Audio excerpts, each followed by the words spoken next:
Hello and welcome to the first module of ST 3102 United Church Doctrine.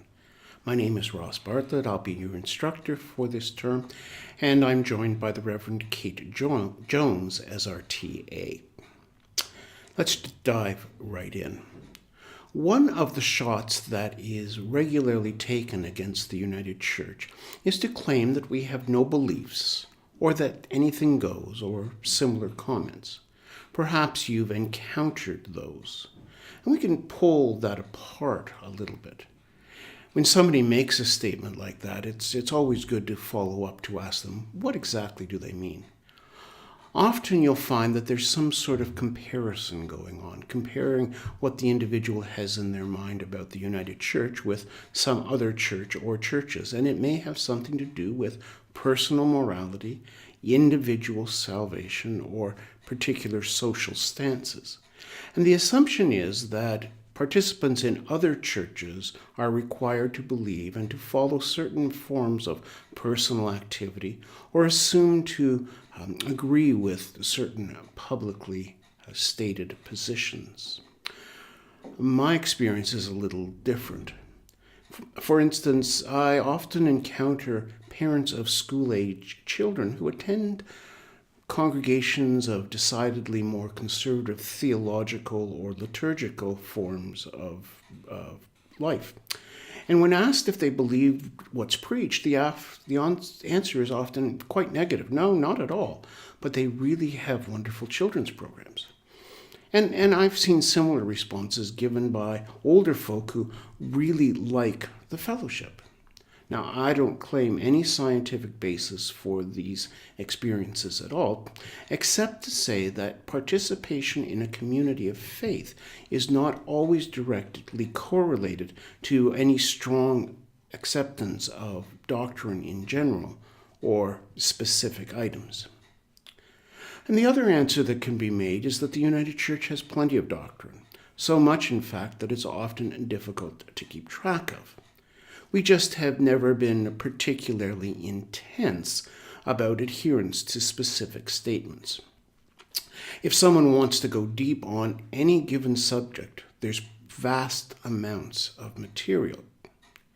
Doctrine often informs sermons, study groups, social responses, and the like, without ever actually being quoted, which is what makes a course like this one so important. You will be a steward of a particular doctrinal heritage. It's unlikely that you'll ever be called upon to teach a specific class or program in doctrine, but hopefully it will provide the foundation for all that you do in ministry. Or let me rephrase that. Hopefully there will be some intentionality in the doctrine that underlines what you do in ministry, because there's always doctrine underlying it. If you look at the syllabus for this course, you'll notice that the term is divided up into modules. Those are going to give us a little more time to reflect on the various specifics of doctrine that I've chosen to focus on. It gives us more time for the reading and the responding.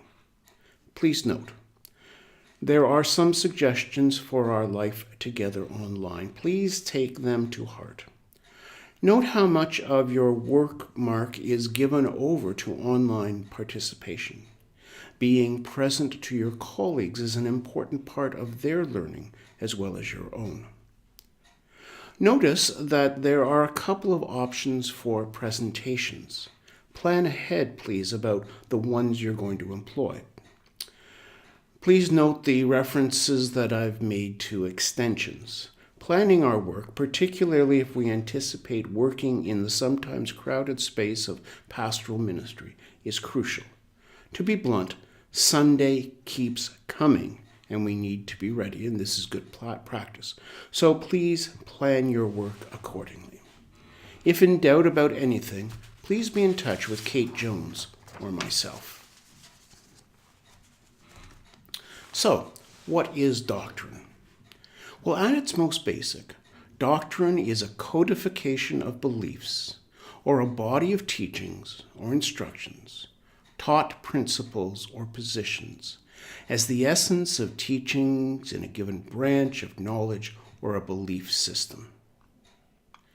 In other words, doctrine is an attempt to take a swirling mass of experiences, thoughts, ideas, sources, and bring them together in some coherent and agreed upon statement. And for me, another crucial element of doctrine is that it generally arises as believers seek to give expression to their experience. Doctrine arises as believers seek to give expression to their experiences.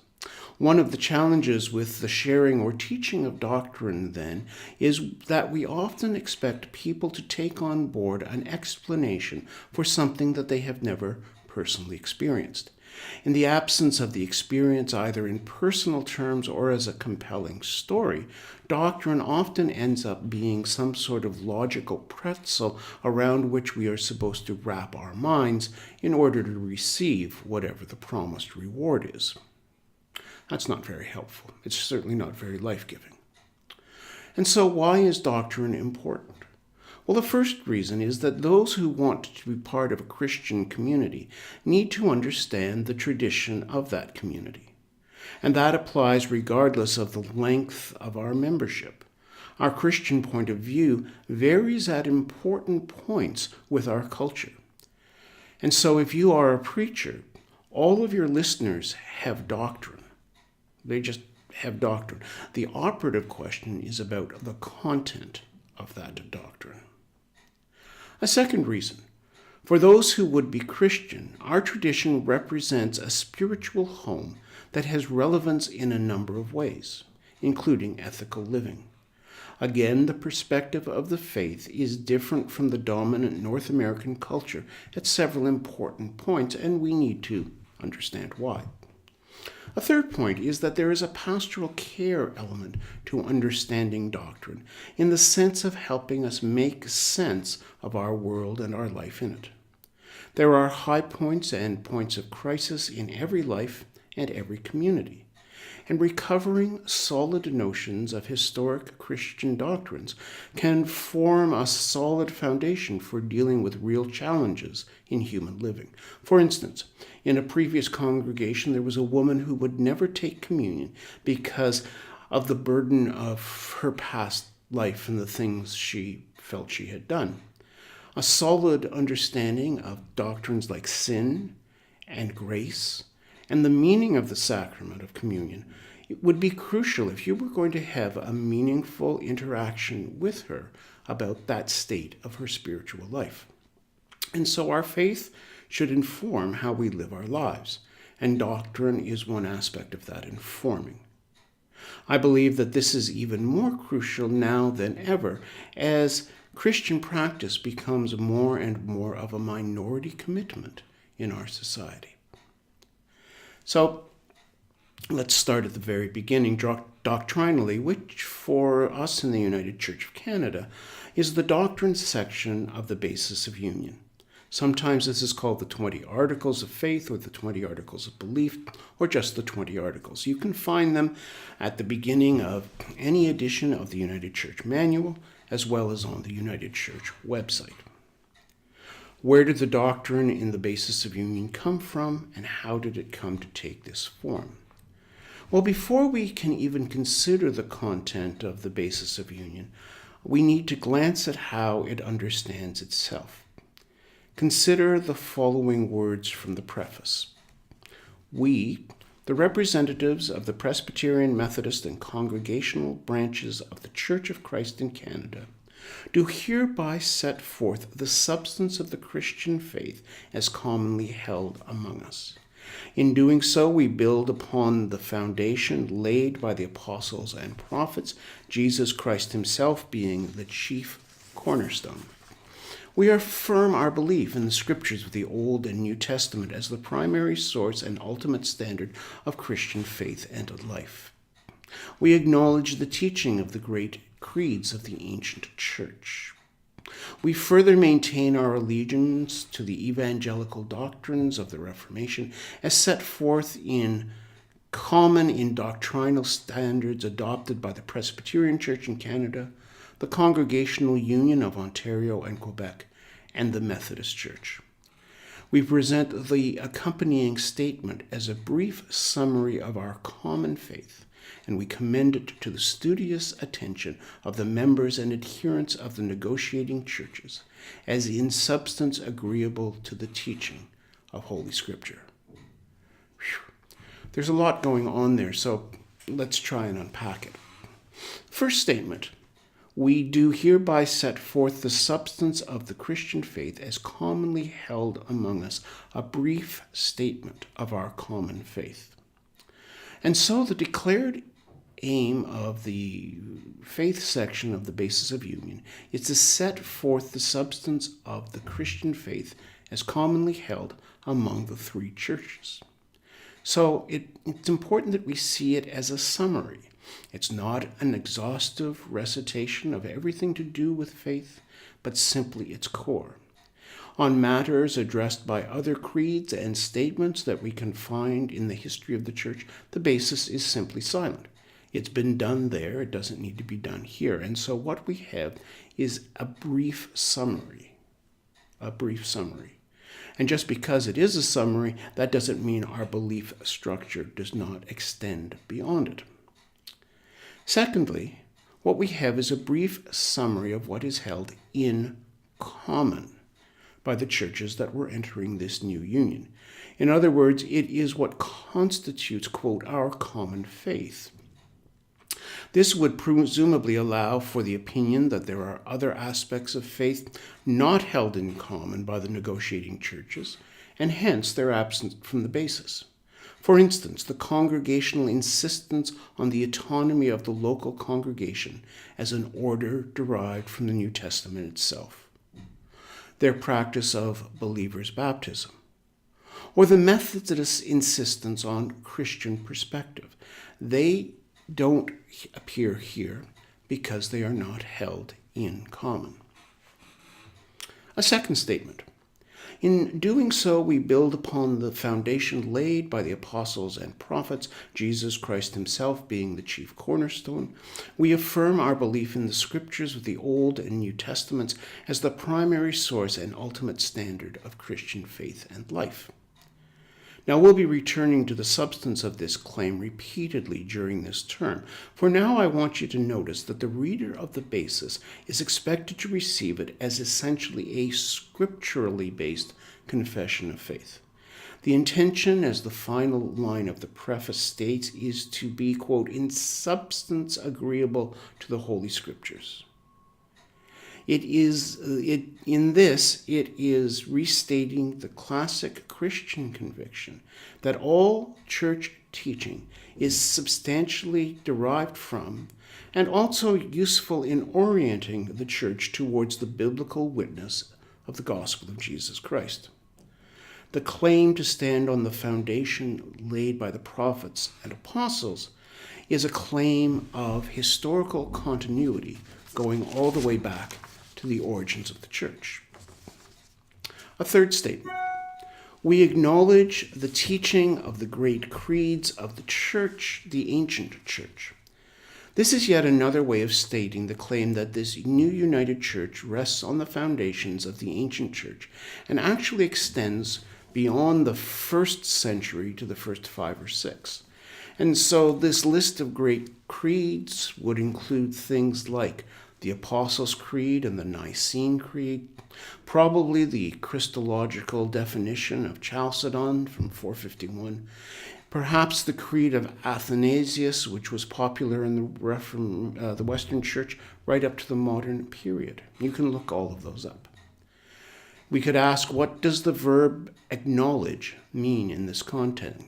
Well, in the strong sense, it could signal that the United Church of Canada accepts all these creeds and statements as binding. In a weaker sense, it may denote respectful recognition of the creeds as important touchstones in church history. The way the next statement begins, and it begins with these words, we further maintain our allegiance. Well, that suggests to me the stronger reading, that this is binding material on us. And it's worth noting the importance of the great creeds of the church. because it's part of the ecumenical vision of the framers of the basis of union. They were looking for those things which bound the church together rather than those things which drew it apart. A fourth statement. We further maintain our allegiance to the evangelical doctrines of the Reformation as set forth in common in the doctrinal standards adopted by the Presbyterian Church in Canada, by the Congregational Union of Ontario and Quebec, and by the Methodist Church. This is another way of saying we are connected to history. In this sense, the history is of the Protestant Reformation of the 16th, 17th centuries. That's what the term evangelical means here. Long before it represented a particular style or form of Christian belief, evangelical simply meant Protestant as opposed to Roman Catholic. Again, please note, the emphasis is placed on the doctrines that the uniting churches hold in common. Each of the traditions, Congregationalists, Methodists, and Presbyterians, had some distinctive confessional elements that they could trace back to the 16th century in some way. But in forming the united church, it was important to concentrate on what they held in common.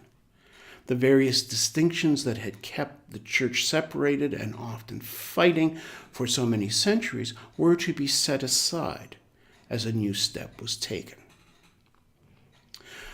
To quote a letter from the time of the writing of the Basis of Union, quote, "There is no evidence anywhere in the Basis of Union of that great folly which despises continuity with the past, or which refuses to find guidance and restraint in the formulated doctrines, the organized institutions, and the practical methods which have resulted from centuries of experience within the Church of Christ." In other words, if you're looking for a new form of Christianity in this new united church, a church that is doing an entirely new thing, you're looking in the wrong place. You won't find it here.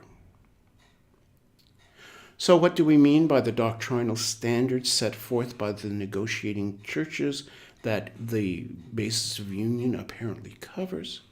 Well, for the Presbyterians, it was the Westminster Confession, which was drawn up between 1643 and 48 by Presbyterians during Oliver Cromwell's protectorate.